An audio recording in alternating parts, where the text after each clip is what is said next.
Vamos fazer mais um exercício sobre gases. O exercício nos diz que nós temos 5 mols. Então vamos começar anotando, destacando as informações. Nós temos 5 mols de um gás ideal que se encontra a uma temperatura de 600 Kelvin.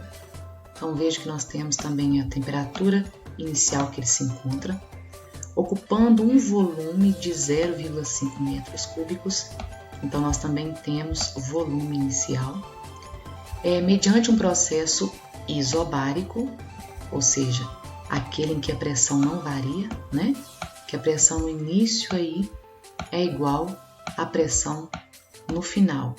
E nós já saberíamos isso, ainda que ele não tivesse nos falado, por causa da observação gráfica, não é?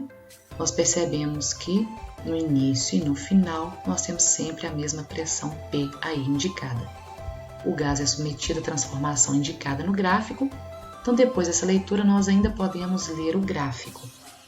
Nós vemos que a pressão se mantém a mesma, vemos que ele parte da direita para a esquerda, né? Então nós temos o volume inicial, conforme ele mencionou, de 0,5 metros cúbicos, né? Caminhando aí para um volume final de 0,1 metros cúbicos. Com mais essa informação, obtida da leitura aqui do gráfico, ele pede para a gente determinar a pressão exercida pelo gás durante o processo. Nós sabemos que ela é constante, mas não sabemos sua medida, não é? Na letra B, pede para definir a temperatura final, né, que possivelmente, olha, da nossa leitura, nós podemos entender que ela deve diminuir, não é isso, gente? Porque se nós temos um gás que está em um recipiente, vamos tentar ilustrar aqui, ó. Suponha esse nosso recipiente aqui com uma tampa móvel, né? Nós temos o gás aqui no seu interior e nós vimos que o volume diminuiu. Então, se esse volume depois aí na sequência, ó, é menor, né? Existe uma tendência aí da pressão entre as moléculas aumentarem, mas não foi isso que aconteceu, se manteve a mesma. Então, para isso acontecer, provavelmente haverá aí uma perda de calor, né? Essa temperatura então tende a diminuir e mantém com isso a pressão constante conforme indicado. Pediu para calcular também na letra C o trabalho realizado nessa transformação. E para a gente indicar como que nós podemos calcular esse trabalho através do gráfico. Na letra D, finalmente, pede para a gente explicar se esse trabalho é realizado pelo gás ou sobre o gás. Informa que o R, a constante universal utilizada agora, é de 8,31 joules por mol Kelvin. E esse valor, já é sabido por nós, é em função das unidades de volume e de pressão que estão sendo utilizadas agora, certo? Volume metro cúbico, pressão Newton por metro quadrado. Então vamos lá. Já identificamos na leitura todas as informações que o exercício nos deu e estão anotadas convenientemente aqui para nós, não é? Nos dados. Temos número de mols, temperatura inicial, volume inicial, pressão inicial. Do gráfico nós vimos também qual é o volume final e aí, né, as perguntas que ele nos faz ao longo da letra A, B, C e D. Vejam que na letra A ele pergunta a pressão do gás. Não relaciona isso a uma condição inicial ou uma condição final. Quer saber a pressão. Então, nós podemos trabalhar com a equação que pode ser empregada para uma situação de início ou de final, não precisa comparar as duas, que é a equação de Clapeyron, que diz que PV é igual a nRT, ou pressão vezes volume é igual ao número de mols vezes constante universal R vezes temperatura. Substituindo, então, pressão, vejam, né, que é o que nós estamos procurando, vamos repetir, volume inicial 0,5 R, 8,31 e a temperatura já em Kelvin já está adequada, 600. Então, agora resolvendo matematicamente, podemos isolar a pressão, 5 vezes 8,1 vezes 600 dá 24.930 e o 0,5 que multiplicava passa dividindo e nós chegamos à pressão de 49.860. Vejam que quando olhamos para os dados, eles aparecem com comumente com um algarismo significativo, não é? Nós podemos deixar, então, a pressão aí com um algarismo significativo também, semelhante ao número de mols e volume, né? 49.860, nós podemos falar que é aproximadamente 4,9. A vírgula que existe aqui à direita se desloca para entre o 4 e o 9, e nós vamos indicar isso com uma potência de 10 adequada. Então, vai ficar aí 10 elevado a 4, né? Visto que nós deslocamos em 1, 2, 3, 4 casas.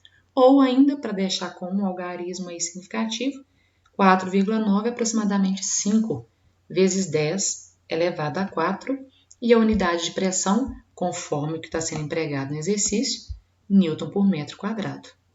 Prontinho, já sabemos que do início até o final, ele se manteve com uma pressão de 5 vezes 10 elevado a 4. Já temos essa informação aí agora, né? Que foi o que ele nos pediu aí na letra A. Depois vem a letra B, que ele quer saber a temperatura no final, e que nós já falamos, inclusive, que possivelmente vai diminuir. Sabendo que a transformação é isobárica, que a pressão se mantém a mesma, podemos usar a equação de transformação isobárica, não é isso? Que fala que volume inicial, né, V1, sobre temperatura inicial, T1, é igual a volume final, V2, sobre temperatura final, T2. Né? E que aqui está escrito em forma de linha, né? Mas nós sabemos aí que é essa relação. Substituindo volume 1, 0,5, temperatura inicial, 600 Kelvin. Volume final, 0,1, temperatura final, estamos procurando, né? Isso aqui agora equivale a fazer uma multiplicação cruzada aí, não é isso? E nós vamos ter que 5T2, né? Volume inicial é vezes T2, 5T2, é igual a temperatura inicial 600 vezes o volume final de 0,1. Então, 600 vezes 0,1. Nós podemos agora deixar o T2 isolado igual a 600 vezes 0,1, que dá 60, e o 0,5 passa para o outro lado, dividindo. Finalmente, T2, 120 Kelvin. E conforme esperado, vejam que houve, né, aí essa diminuição da temperatura. Depois, na letra C, pede para que calculemos o trabalho realizado nessa transformação. E nós já vimos que trabalho pode ser definido aí pelo produto da pressão e a variação do volume. Então, trabalho é a pressão do gás, que nós já conhecemos, identificada aí na letra A, 5 vezes 10 elevado a 4, vezes variação do volume. Lembrando que variação de volume, o ΔV, não é isso?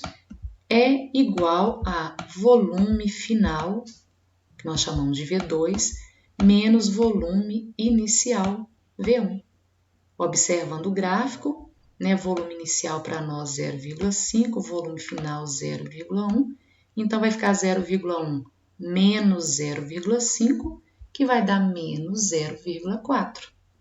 Continuando a operação, trabalho então, vejam, ó, mais 5 vezes menos 0,4 vai dar menos 2. Conservamos a potência 10 elevado a 4 e a unidade de trabalho, Joule. Ele pede para a gente indicar isso através do gráfico. Através do gráfico, nós já sabemos que o trabalho, né, ele é, né, vamos representar aqui, ó, N sobre o igual, numericamente igual à área. Ou seja, se calculamos a área, né, obtida aqui nesse diagrama, achamos também aí a medida que indica o trabalho. Vamos ver. Trabalho aqui, já que vai ser definido pela área, a área dessa figura, que é uma figura, né, retangular, é a medida da base vezes a altura. A altura para nós aqui, ó, né, é a pressão, não é isso? E a medida aqui da nossa base, vou chamar aqui de B, é a variação do volume, de 0,1 a 0,5 ou vice-versa, né? Então, base menos 0,4 vezes a altura, que é a pressão, 5 vezes 10 elevado a 4. E observem que, conforme já havia sido definido, são valores iguais, né? Demonstrando aí para a gente que o trabalho pode ser calculado pela expressão, pela equação do trabalho ou pela área. Todos dois nos levam à medida e ou ao módulo do trabalho.